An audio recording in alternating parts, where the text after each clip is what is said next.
We actually had a fun spooky Bible Club video that we made that we thought was hilarious. I don't know if it saw the light of day, but it involved Fredo playing basketball really poorly, a pumpkin exploding. It was a great time. I thought it was tons of hmm fun. hmm Fredo, good Yo, morning or good good after. morning, Well, technically afternoon now. Good afternoon. good morning, good How are you afternoon, and good doing, evening. my good Dodger friend?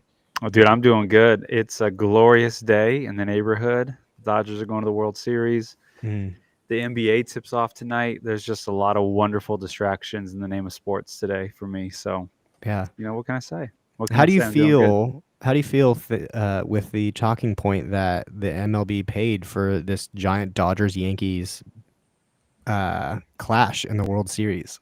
I feel like if you just paid attention to history, they haven't played each other since 1981. So if it really was fixed, they're doing a bad job of fixing it year after year. So it's great. Yeah, it's amazing. Two of the biggest historical franchises in MLB history get to Let me put the face chat up off. there. It's amazing. It's a good thing, man. And these teams are incredible. Both teams are very, Hmm. very, very good. So I think we're better, and we're going to prove it in 6 games. I know you have That's a what I'm good calling it. friend. Dodgers in six. Yeah, I know you have a good friend that's a Yankees fan, so I'm interested to see that play out. Oh yeah, the group chat is just going off right now. So, Yeah. but Hello, friends. Hello, everyone that's jumping in today. We are joined by a very special guest, yes, we are. Mrs. Becca Applegate. Becca, hello. How are you doing today? What's up, guys? Welcome, welcome. Welcome to the show. Thank you. I'm sure many people watching this might not know who you are. Can you give us just a quick rundown in who you are, what you do, your connection to Sandals Church? Yeah, so I am a high school English teacher and a local high school. I'll leave my kiddos nameless, but a local RUSD high school. And I'm married to Zach, so I kind of invited myself because he told me and he was like, yeah, like, McKay's going to do this thing with spooky stories. And I was like, oh, which ones? And then he told me, and I was like, I have to be on this chat because I Mhm. teach the yellow wallpaper every year. It's Man, one of my faves. So, yeah. Do you intentionally teach yellow wallpaper like during this time of the year, or is it just kind of wherever it fits in your lesson planning? So this is a little sad. No, I actually teach it in January, Oh, but I okay. am teaching another book called Beloved by Toni Morrison, which is about a baby ghost that haunts a woman. Oh. Because wow. that's fun to do in Halloween. At Halloween. A baby ghost, so like a Casper kind of ghost. I mean, not to get like super heavy, but it's like the ghost of the murdered baby of a slave Ooh, who would rather murder her daughter than send her back to the white man who raped her. Oh, So wow. yeah, I would love to sit in I that love class. it. I'm man, just gonna yeah, acknowledge that. That sounds like such an interesting that'd be a read, but worthwhile class to take. yeah, It's definitely. yeah, it's a heavy book, but it at least lightens it up to do it in spooky season. So Yeah. Yeah. How long have you been teaching for? this is year 18, which is Oh, crazy because wow. I'm still 25. But yeah, Wow, Becca, that's incredible. You're That's 18 awesome. as a teacher, man. And it's you've incredible or always taught crazy. lit? Yes, It's yeah, probably a little bit of both. yes, Yeah, all right. all the above. Yeah. Yeah, that's awesome. Well, chat, as you guys are jumping in today, like Becca said, we were discussing the yellow wallpaper by Charlotte. I always forget her middle name. Perkins Gilman. Perkins Gilman. Thank you very What much. a name. We are continuing in our spooky series book club. If you want to read all of these books that we have, if you go to sandalchurch.com/book club, we have links to all of the stories there. This one's a little bit, I would say, easier than the first one. The first one we read was The Black Cat by Edgar Allan Poe. Mhm. I loved it. I had a great time. Fredo was a little shook up by I was that. very scared. Very scared. Fredo, how are you feeling?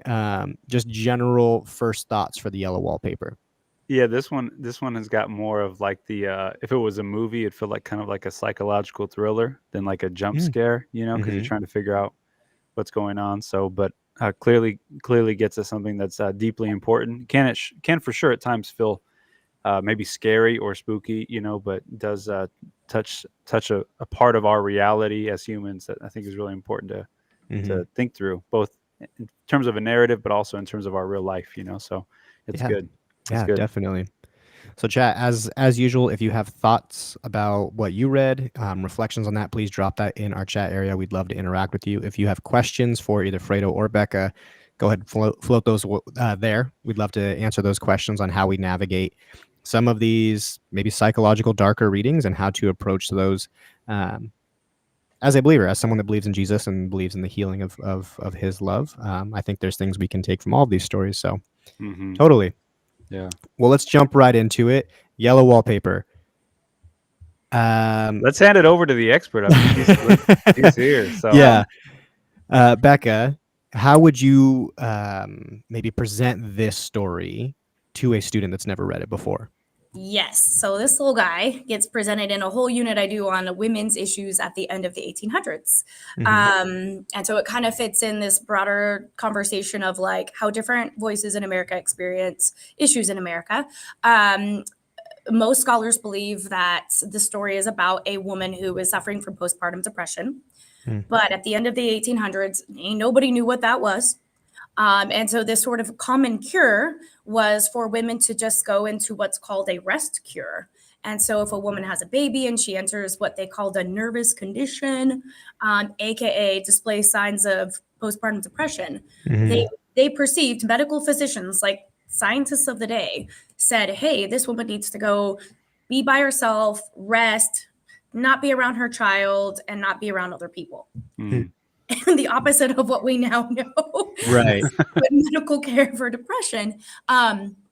So the author, Charlotte Perkins Gilman, actually suffered from postpartum depression herself. And she wrote this story as a commentary on the medical care she perceived that she was given by men. And so it's kind of a little bit of a response to the patriarchy, because in that day and age, the only doctor you're going to have as a woman is a man. Someone who never had a baby and never experienced any of the hormones a woman experiences.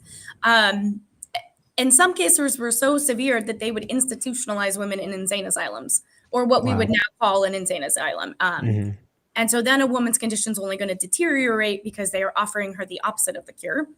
And so, did women emerge from those places whole and healed? Maybe in some cases, but I would say largely no. She must have fared okay because she was lucid enough to write the story as a very clear commentary on what happened to her and other women who were given this rest cure. So that's how I situate it for my kids. And I give them that, and then we get into the story and pull some other stuff out. Yeah. The narrator never actually is mentioned by name, right? No. Did I miss that? Yeah. No, So she's kind of nameless, which I think many authors do to invite the reader to see themselves in this kind of situation. And we do get introduced to her husband, John, who is, if you've read, a little bit of a spoiler alert, he's maybe not the kindest person. It seems like he kind of talks down what she's feeling and experiencing, and is doing exactly what you're saying. Like, no, you just need to go rest. You'll be okay. So then we have this character of the yellow wallpaper. Do you guys want to jump into that? I would say let's start there. Let's start with the character of the yellow wallpaper, because that wallpaper is one of the main things throughout this entire story.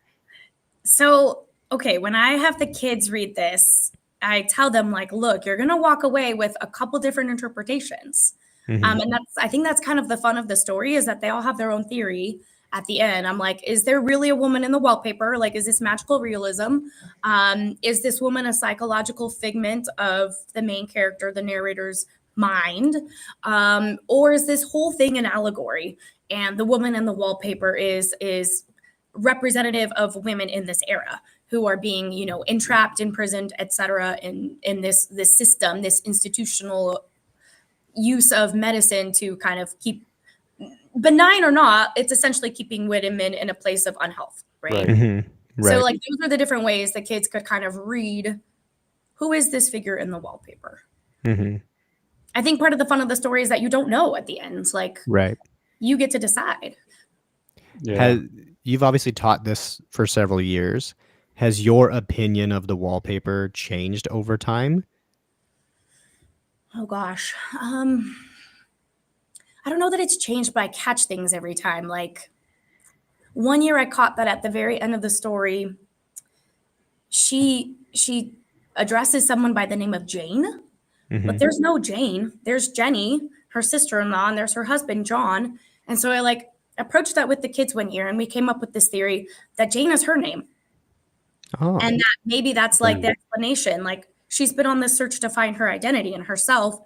And in some weird way, she does at the end. And then we explored like John is such a generic name, right? Like everyone, Mhm. your brother is named John. You go to the hospital and you're an anonymous patient, like they call you John John Doe. Doe. Dang. Exactly. Yeah. Dang. And she's this feminine version of an anonymous John Doe sort of thing. Like she could be every woman, or no woman. But I think it's that idea, McKay, right? That like another woman could see herself in this particular narrator's shoes. And so I Mhm. catch things like nuances strike me or details. I don't know that I changed my overall opinion of who I think the woman is in the wallpaper, but Right. yeah, I've added to my understanding of maybe how I think it all works. Mhm. Totally. That's great. That's great. Would you say, like, obviously there's some clear themes that come out in terms of like how women have been treated historically in our country, the way we approach women in illness or mental health. Like, in addition to those things, what would you say maybe is resonating with students that you've seen over the years as you've taught through this book Um, or this story? Sorry. I think one of the big things that maybe high schoolers aren't quite old enough yet to totally grasp. The thing that she really wants and needs is companionship, Mm. is other people. And there's like this one point where she asks her husband if they can go on this vacation to basically see family and have social experiences. And he kind of shoots her down and is like, no, because you need a rest. And it's like, you're reading this as a 21st century person and you cringe because you're like, no, like that's the answer. Like, Mhm. that's what she needs, buddy. Like, let her, she needs a mom day, you know? And that's the very thing she's denied, even his companionship. Like, you know, we had been talking about how it's creepy that she watches him while he sleeps. Hmm. She doesn't have companionship with her own spouse. Like Yeah. Mhm. he Yeah. leaves her during the day to her own devices in this creepy nursery attic weirdo gymnasium asylum space. And so yeah, I think it reinforces this idea that like no one's mind heals in isolation. That's just not how that Mhm. works. Gosh, that's huge. Yeah. Yeah. That's good.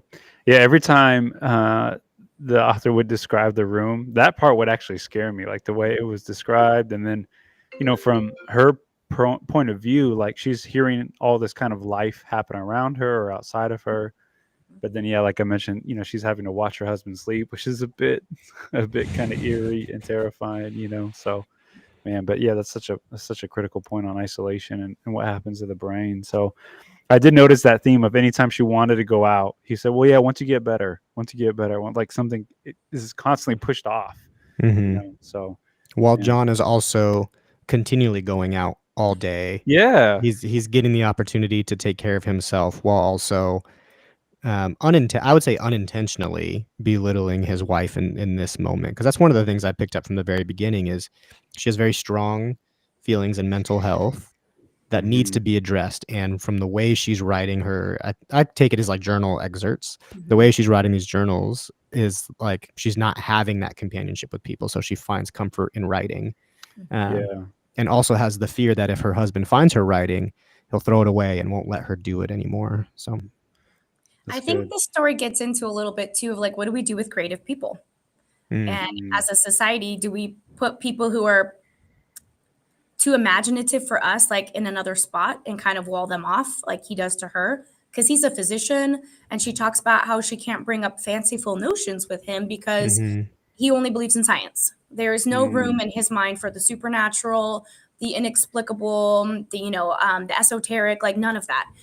And she lives in that world, mhm, partially because he forces her to. But the text also indicates that as a little girl, she would like make friends with the furniture in the room, and like where there were doorknobs, she would see like a friendly smile and a face. So you get the impression like this lady has always been really mentally alive, like mhm, mm, yeah, creative, and in a time period where women couldn't be that because women mhm, weren't authors or writers or actors. She had no outlet for this creativity. And so then she gets married to someone who's the opposite of that. And it just further squashes this yeah, sense of herself. Like her sense of self is so small because who she was made to be has been diminished, frankly, to a small bedroom at the attic of a creepy old colonial mansion. mhm, yeah, But yeah, is that mansion a metaphor for society and what we do to people who don't fit our in this case, a gender role, but like in any Mhm. case, like a role.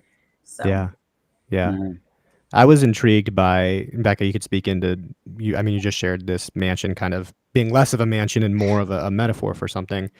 I was intrigued by the fact that this, even in this story, there's the attic that she's kind of kept in that's dusty, gross, old, not good for her, but she sees this room that looks out into the garden and has all this beauty in it.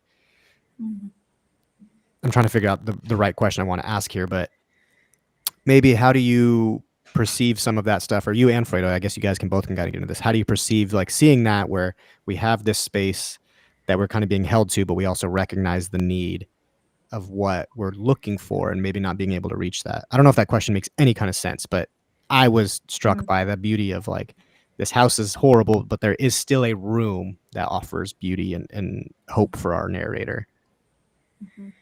Yeah, that was actually the part of the story where I started to put something together that maybe she's being held against her will because she had such a desirable outlook towards what she was seeing on the outside, and it was like probably the most beautifully descripted thing or something around her outside of Mm-hmm. the outside of the room that she was living in this entire time. So yeah, I don't know other than like despite what she was going through, she still did have like a baseline for what is beautiful and Mm-hmm. what can enlighten your life, you know. So yeah, however you would chalk up her mental state or her condition, she still did have this imaginative understanding of like what life potentially could be, which I think is beautiful and at the same time deeply sad because she can't have it. That's not where she is, you know. So I felt that Mm-hmm. quite a bit. So Yeah.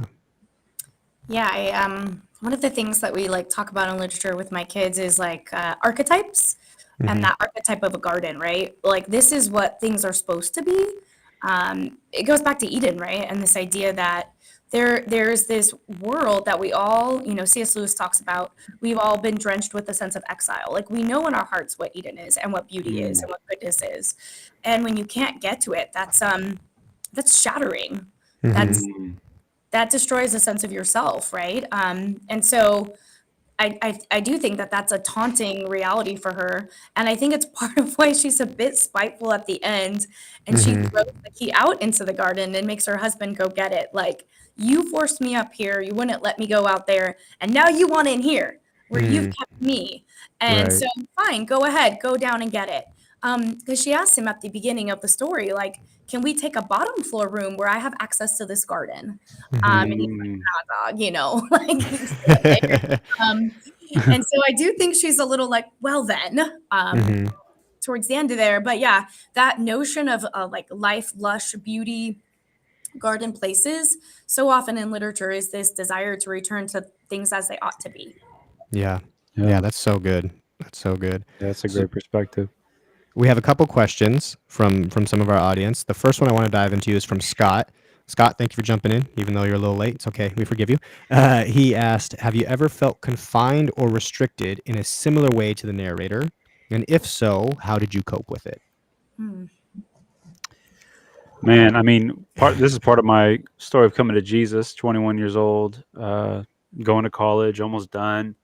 But yeah, for whatever reason, felt like I just could not breathe in a healthy way. I don't mean like literally like just breathe every day, but like I just felt like suffocated by some weight that I didn't know how to describe. As I look back, I would say it was pretty like a mild case of some kind of depressive state of just being a young man, even though I had friends, I had family, I had a girlfriend at the time, like I was in school, like everything seemed to be like it should be, but Mm-hmm. yet there was just like this cloud and this like heaviness that kept me from being able to like exhale in a way that like made me feel like I was doing what I should be doing, you know. And a lot of it just kind of crashed and unraveled actually into a moment of conversion where I found myself at church because a friend was there, and so part of the way I coped with it was actually was faith, was actually discovering kind of a light that was outside of myself and a light and a vision for life that was beyond just what I could do for myself. I guess is maybe how I would phrase it. So Mm-hmm. yeah, faith became an immense thing, and of course that sounds like such a bad answer, especially from a pastor, but like it genuinely was a moment of clarity, not a full vision of what life should be, but there was just an ounce of clarity that allowed me feel Mhm. some weight of the burden removed, so that I can actually kind of see how grand life could be if I'm not at the center of it, So Yeah. that was helpful for me. Um, I have definitely felt confined by grief. I don't know. I'm like the narrator in some ways. I'm self-expressive, but I'm more likely to like emote largely. Mhm. Mm, With stuffing inside. So I'm more I usually try to bring it in like I'm like, no, you need to confine a little more, Becca. Like, so in that sense, no. I Mhm. usually need to try to contain my emotions instead of letting them all just like erupt volcanically. Mhm. Yeah, I think that's a tough thing for any person to learn is how to navigate those emotions well. Because I think there's seasons for sharing and seasons for internal processing and healing. Um, I mean, if you've known my story, I've had struggles with depression as far back as 8th grade. It's the first time I can remember it. And so part of my journey is maybe recognizing that while I may not ever be fully healed from being depressed, like those seasons can come and they come in waves and you learn to ride those. But learning to navigate who's that healthy community I can have that won't be a John. They won't lock me away in this room, but will be able to kind of process through some of that stuff with me. yeah. And this kind of leads into Zach's question. Zach dropped in one of the spooky things about, whoops, I covered that up. One of the spooky things about the story is that reading about our narrator's unraveling as she's locked away. Mm. How should we respond to someone who's dealing with those feelings like their life is unraveling? I mean, just as a pastor of a church, in many ways, we need to normalize it. We need to Mm-hmm. normalize the fact that life, for whatever reason, even if it's sometimes unknown, life just unravels. Like it just does.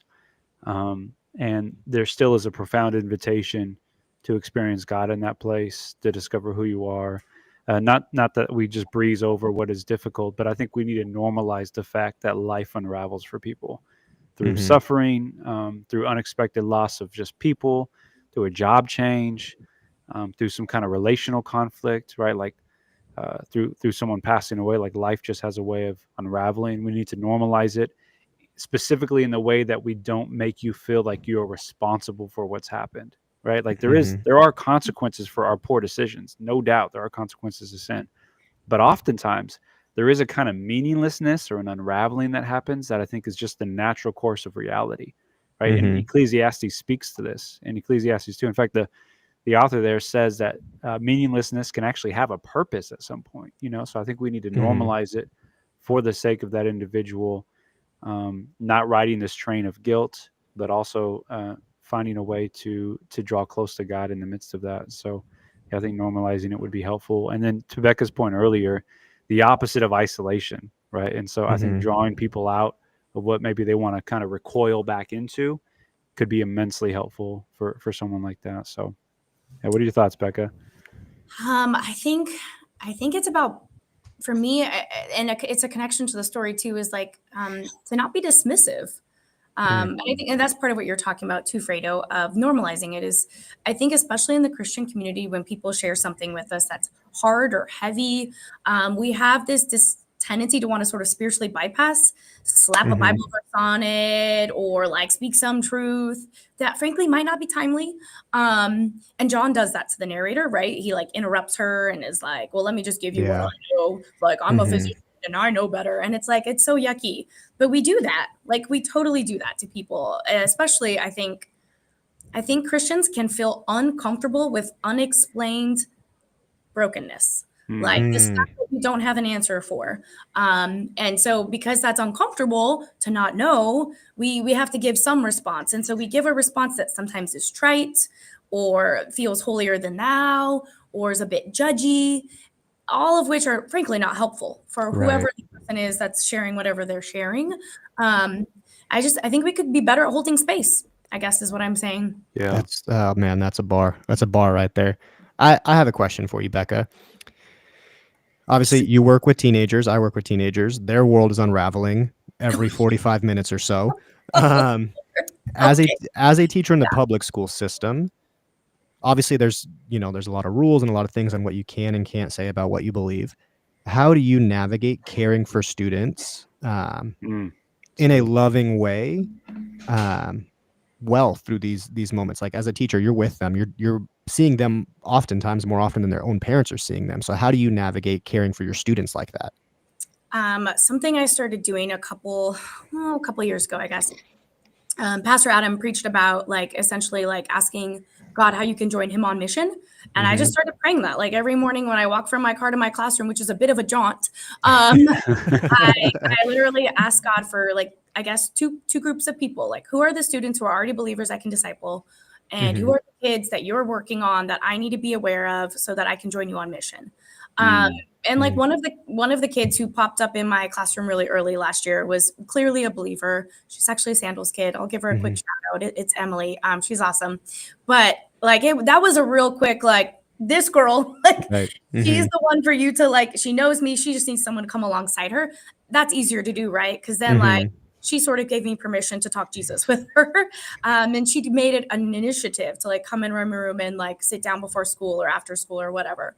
The harder navigation is like the kid where you're like, you need Jesus so bad, but I can't just tell you that right now.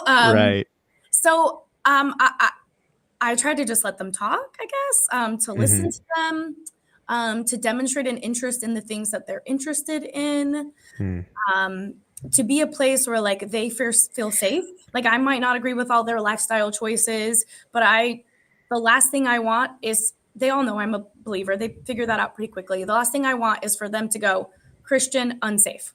And so sometimes that means that I ask them questions about things that like I'm not going to partake in my life, but that I want them to know at the end of the day, like I see you for you, not for choices you make. That's good. Yeah, Man. I think that's the best way I can answer that. Yeah, no, That's that's great, and I think that's such an honoring way to love on your students well, while also living in the reality of this is California, and some things are a little bit more challenging than others. Yeah, I love how the bell sounded so timely too, with her great point. Like the bell went off, dropped that point, and then boom. Yeah. Well, that's a weird thing when you work in a high school. You live by bells. It's odd. I actually feel like my schedule would be better if I had bells reminding me to get back on track. I mean, your cell phone can do that for you, McKay.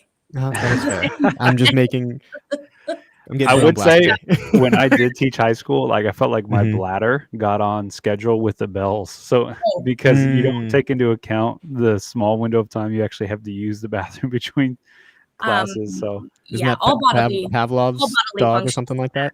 Yeah. It's true. Okay, we have another great question from Sarah. This is kind of getting back into the story. She asked, do you think there are any parallels that can be drawn between the rest cure and modern treatments or social trends that encourage avoidance or suppression of emotional issues? Fire question. Thank you so much for that, Sarah. Yeah. Modern parallels in the rest cure and because obviously this was written a while ago, before we had the mental health care that we have now.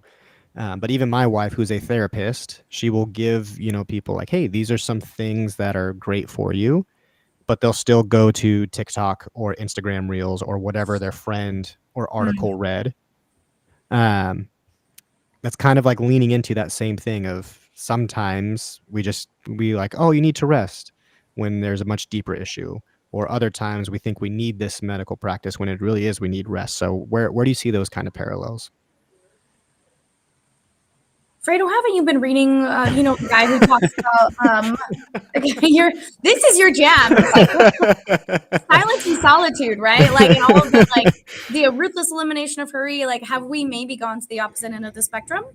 And now instead of providing rest cures for people, we're like, just get lost in work, just get lost in vacation, just get lost in becoming a foodie hobbyist, just insert whatever thing here that like you can use as a way to escape dealing with life. Absolutely. Yeah. So I think there's a few realities that you're getting at that are crucial. One would be that like there is a modern gospel. There's a modern version of the good news that says like your life must continue to move in the direction of like up and to the right. where happiness is, where pleasure is maximized, and where whatever your appetite is saying that it wants to consume, do whatever you can to consume that. So kind of suppress, dismiss, or let go of anything that's holding you back toward your greatest experience of happiness and whatever gives you the most amount of like pleasure, right? So there's like that reality that is very much present that I think in a really surface way does not deal with the deeper issues in our soul and in our identity that the Bible would say are just out of alignment with the God who made us, right? The other reality that I would name too is that like we actually live in an era in which we have so much information at our fingertips, where like you can diagnose yourself on TikTok with WebMD, with all like these kind of self-made influencers, you know, who maybe kind of pulled themselves out of a pit of life, and you know maybe they lost 240 pounds and they're living their best life now, and they have this massive condo and a beautiful spouse and this amazing morning routine, and their bedroom is all white, you know, off-white colors and big like down comforters, right? And they got these 2 dogs, they live on a farm, right? Whatever the vision is, like we are inundated with people who have made their lives amazing, and here's all the information on how to do it. And so what I find interesting is like the data point that we have all of this information as to how to get well at our fingertips, and yet people are still not well, which tells me it's more than just kind of knowing the right thing, you know. And I think, Becca, what you pointed out is good, is like I think there is also a danger, especially in the church, to kind of hijack the practices of Jesus in a way that just turn them into a personal wellness project versus versus a life that encompasses picking up your cross, following after him, walking the narrow path, doing things that are difficult, painful, but they ultimately lead to like what Jesus says in the Sermon on the Mount is in fact the good life. You know, those who mourn will be comforted. Those who hunger and thirst after righteousness will be filled, right? Those who have a pure heart will see God, right? So there's like this kind of upside down way of life through the practices of Jesus that I think we got to kind of return to as a way to resist some of the modern treatments or some of the kind of just get better real quick fixes. You know, like we just don't have the ability, you know, you used this phrase earlier, Becca, to hold space well for the reality that things often take a long time. Like things just take a long time. And like we're not conditioned for that to happen. Like we want to be fixed right away. And if we're not, then we'll just kind of go to something else that will fix us, you know? And so as a pastor, I see people treat church like that. They'll treat God like that. All of us are at risk of treating Jesus like that in some way, you know? So I think there's some parallels, yeah, to modern approaches to whether you are like John and let's just throw my wife upstairs and let her do that, or you're just like, let me just suppress the darker emotions, suppress the things that maybe I'm too scared to look at, you know?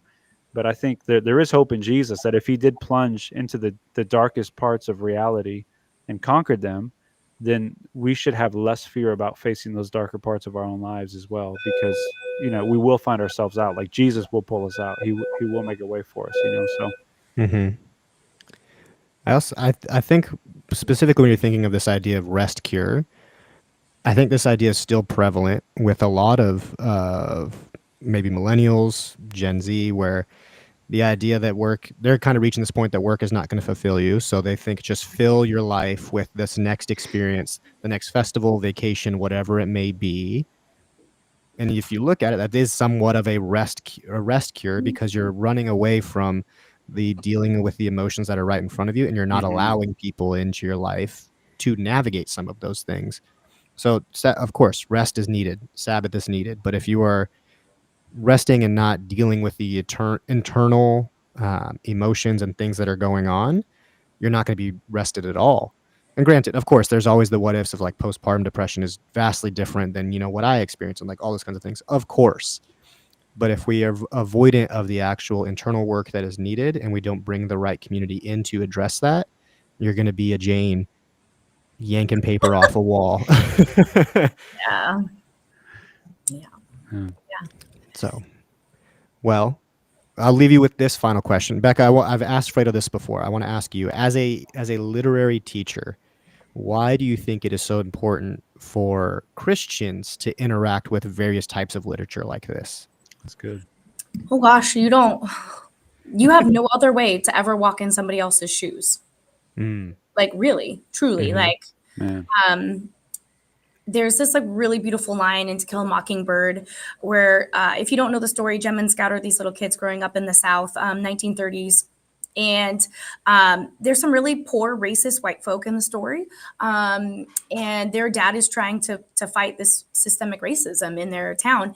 And Jem he's the older brother, and he has this moment where he thinks that the poor white trash community that his dad's trying to kind of come up against is different than them, that, they're worse than them. And Scout makes this comment to him like, nah, Jem, I think folks is folks.